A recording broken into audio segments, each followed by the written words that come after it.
This is Anthony, and the name of this presentation is Safe Online, Safe Offline. Don't let virtual become hurtful.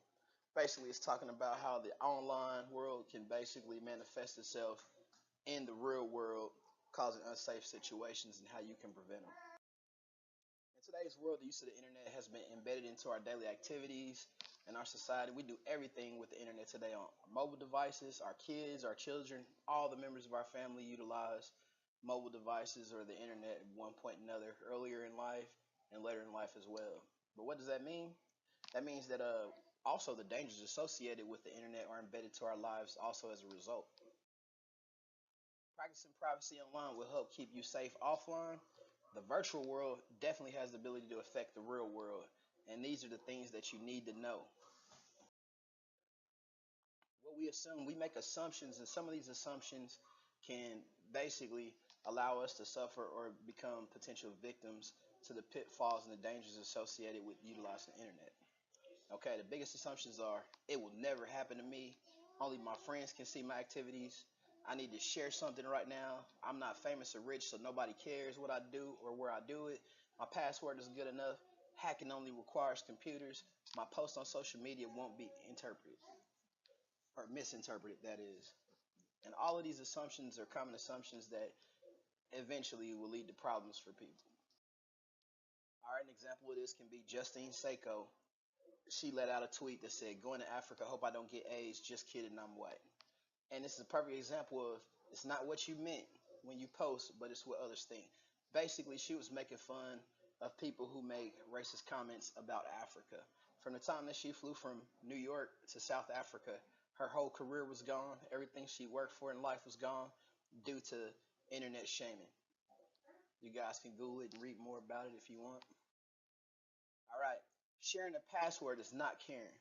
Sharing a simple Netflix password can maintain information that can allow someone to access other accounts, such as your email, your banking records, credit card, PayPal data, you name it.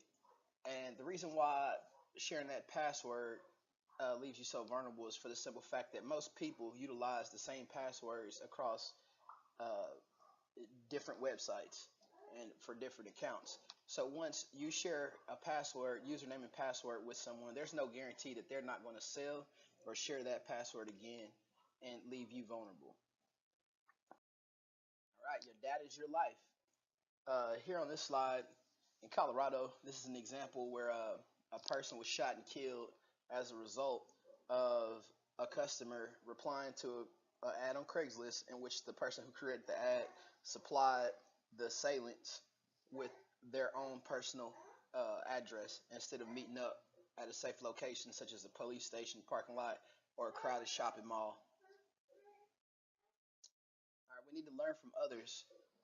Kim Kardashian was a victim of a jewel heist, and basically there was an old man that was known as the old man who basically told authorities after he was captured that her whole social media profile provided everything that they needed to plan the heist and execute the heist due to the fact that she posted times, dates, arrival times, locations, flights, everything. She basically led the criminals right to her front door. Christina Grimmie, she was a victim of an internet stalker, and unfortunately, she lost her life. Uh, Basically, there was a 20, I believe, it was a 20-year-old man, and he became obsessed with her online, and she didn't know that he was an internet stalker, but she was very intimate with her fans, via YouTube and other social media platforms. She would announce whenever she was going to be having meet and greets or anything like that, and she went out to give him a hug, and unfortunately, he took her life. Why should we care? We need to care because we need to protect our loved ones, to protect ourselves, to protect our future. And if we're not here to do that, nobody's going to protect them. And the cycle of just sickness that comes along with using the internet will continue. We have to also teach them about these things.